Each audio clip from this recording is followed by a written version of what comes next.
tomorrow are the arrival days for those rank and file delegates, the controlled or uncontrolled, but for the most part controlled, who have not been participating in the pre-convention activity. As blocks of votes, the political bosses manipulate them like sheep, or at least try to, and that's how they arrive here. One of the biggest bosses of all time, Chicago Mayor Richard Daley, has assigned his shepherds, young boys and girls dressed in their red and white shepherds' costumes, to take care of the sheep, or rather the delegates, as they arrive. They help with baggage, tell them what car to get in, help them get into the car, and then they turn to the next flock. Unlike the Republican convention in Miami Beach, there is no carnival-like effort by supporters of the candidates to impress the delegates as they arrive. Democrats either lack organizational ability that the Republicans have, or the money. Probably they lack both. Then we come to just where the state of Ohio fits in here. Is Ohio in the spotlight? Not yet. Unlike the Republican convention in Miami, this meeting has not turned toward Ohio as a key state, other than an appeal made by Hubert Humphrey people a couple of weeks ago, and we expect they said the same thing to the delegations of the other 49 states as well. There has been an effort by John Gilligan to influence the platform, but he's been out-headlined here by another candidate for the Senate, the Illinois Attorney General. But coming up from the state of Ohio will be the nomination of Teddy Kennedy. That nomination is to be made by the former governor of Ohio, Michael V. DeSalle. That could make the state of Ohio, or at least its delegation, or part of it, the biggest thing to happen here in the next week. This is Hugh Daniso, TV5 News, at the Democratic Convention in Chicago.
Tonight's action on the platform points up the major difference between the Democratic meeting here and the Republican convention in Miami Beach a couple of weeks ago. The great GOP plank was law and order, and all the Republicans agreed on that. The big platform issue for the Democrats is Vietnam, and on that there is a great division. One of the leaders in the fight of the doves, calling for a stop to the bombing, among other things, has been John Gilligan of Cincinnati. And Gilligan says if Hubert Humphrey would embrace the doves argument, accepting it as the will of his party, the nomination would be his. My feeling is that should he accept it, it would go a long way towards assuring both his nomination and his election. If he should decide to oppose the inclusion of a specific peace plank in the Democratic platform, I think it would raise some very serious opposition to his candidacy, and conceivably could turn it into a real battle royal. We have been warned here not to confuse issues with candidates. Gilligan, a dove, says he's not committed to any candidate. And one of the county chairmen from Northeast Ohio says he is a dove, but he's also for Hubert Humphrey. About McCarthy, this particular county chairman says, after McCarthy's statement on Czechoslovakia last week, he has as much chance of being nominated here as a snowball in a hot place. This is Hugh Daniso, TV5 News at the Democratic Convention in Chicago.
From time to time, the Ohio headquarters, the Sherman House Hotel, which is also the headquarters for the Illinois and Pennsylvania delegations, has been picketed by the organization known as the Movement for a Democratic Society. They are here picketing to protest what they claim is the fact that the delegates from Ohio do not truly represent the people. At one time, their appearance here, their picketing, coincided with an appearance by Vice President Humphrey. But the people from MDS, the Movement for a Democratic Society, claim it's just a coincidence that they're here to picket the Ohio delegation and not Mr. Humphrey.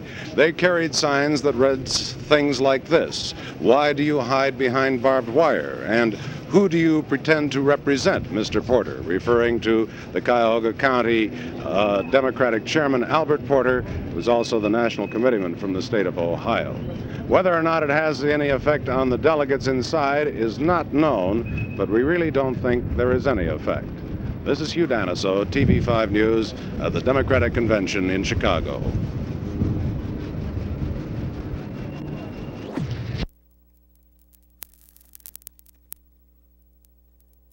This first day of the convention began for members of the Ohio delegation with an exercise known as Meet the Candidates. One by one, the leading candidates or their representatives came in to tell the delegates why each is the best man to head the party down the November trail.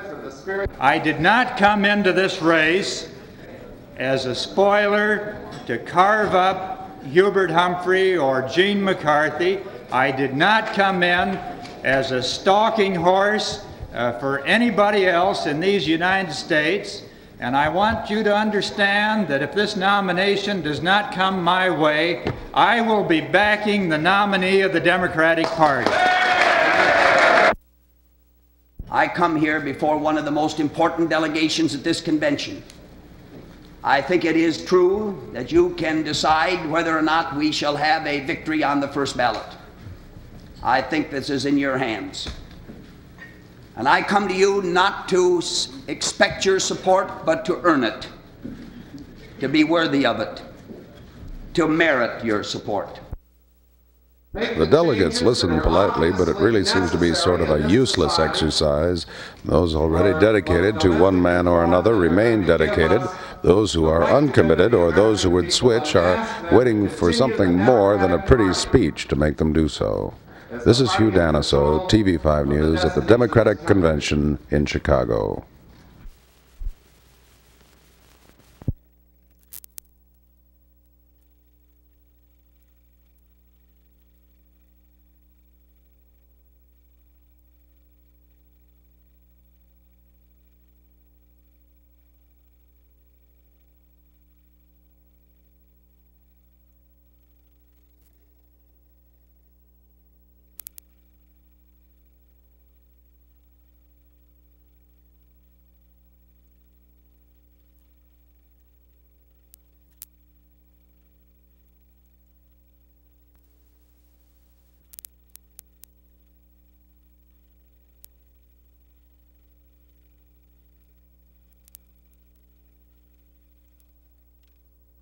My mother celebrated her 87th birthday on August the 24th.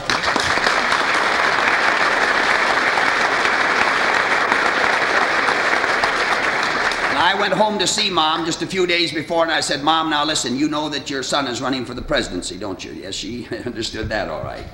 And I said, "I've just got to lay it on the line, Mom. Can I depend on you?" And she said, "You have my support." Now listen, my mother knows me better than anybody else. Well, it just depends, of course, on whether or not Senator Kennedy's name could get on the floor. But as I indicated, if it got on that floor, there's just no telling what would happen. There's just great sentiment He has for promised Kennedy. that Kennedy's name will be nominated by the time California reaches the roll call. Well, if this does come about, do you see yourself changing the position? I wouldn't personally change, but I think I'm realistic enough to recognize that there's great affection for Ted Kennedy, great emotion following the assassination of his brother, and there's just no telling where the convention would go.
If the draft Kennedy movement works, it will work because it's spontaneous and unrehearsed, and without the professional help of the superpowers.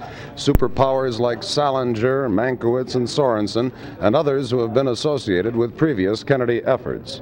An organizer of this whole thing to this point is Richard Celeste of Cleveland. He's the son of the former Lakewood Mayor Frank Celeste, who just a couple of weeks ago organized the August primary in the state of Ohio. I think the whole point here is that we are drafting Senator Kennedy not by manipulation from Hyannisport, not by encouragement from any political machine, but because we feel that this year of all years, the Democratic Party and the country need and demand Edward Kennedy as the Democratic candidate. So far, we've been unable to find anything contrived or staged here. In fact, we overheard Celeste talking to one nationally known political figure asking for some help in a so-called spontaneous response among the state delegations. And he was told it would have to be pure spontaneity, that Edward Kennedy wants it that way. Today is the day that a Lewis Harris poll showed Richard Nixon leading Humphrey, McCarthy, and McGovern. Well, we have the results from a Ford plant poll in Chicago Heights, Illinois. 1,200 out of 1,500 auto workers preferred Edward Kennedy. This is Hugh Daniso, TV5 News at the Democratic Convention in Chicago.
As the convention continues in its own, sometimes unpredictable manner, the Kennedy movement continued too on its own momentum.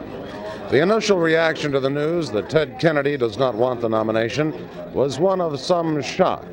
There was silence, and at times there was even dejection. But that soon ended as we talked to Al DiPiazza, the man who's been sort of overseeing things here. I know the statement came out earlier, but no one has left. They are just hanging tight. They can't believe it. They're continuing to work. And until something really concrete, and don't ask me how concrete it has to be, we're going to continue our movement until, well, let's say the last dog is... What about delegates? Didn't this have a devastating effect on delegates that you had committed? Actually, no. You know, in all fairness, we have received telephone calls, people supporting them. We have had delegations call asking for material that they can distribute. We had, well, for one delegation was the New York delegation asking us to send over any literature they can so they could take it to the convention hall. Was this after this became public knowledge? After this was public knowledge. So if they don't believe it, how can you expect me to believe it? And I wouldn't believe it in the first place. The headline read, "Kennedy says no," but the sign-making went on anyway, all the way to its conclusion, all the way to the time when only the delegates could take over. What we believe happened is this. Ted Kennedy can add, and sometime this morning he added up a first ballot victory for Hubert Humphrey. He did not want to be nominated, only to lose just for the exercise. This is Hugh Daniso, TV5 News at the Democratic Convention in Chicago.